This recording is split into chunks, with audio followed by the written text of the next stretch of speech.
Alright, everybody, welcome to your CYU Sleep and Dreams. So, for each of the items that are below, match the sleep disorder with the correct scenario. Use the word box and the lesson Sleep and Dreams to help you.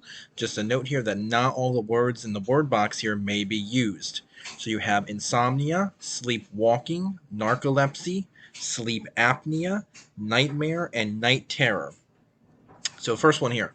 Mike has found his TV remote in his freezer the past few nights and has no idea how it has gotten there. Number two, Sarah has trouble falling asleep many nights. She sits up in bed reading, hoping she will get tired, but she still cannot fall asleep.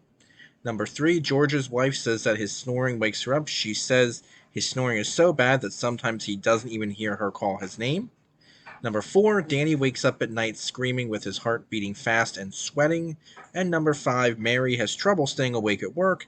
Many times she finds herself falling asleep at her desk. So again, you're going to put the sleep disorder that you see in the word box here in one of these boxes. And then extra credit, why do you think babies need more sleep than a 70-year-old person?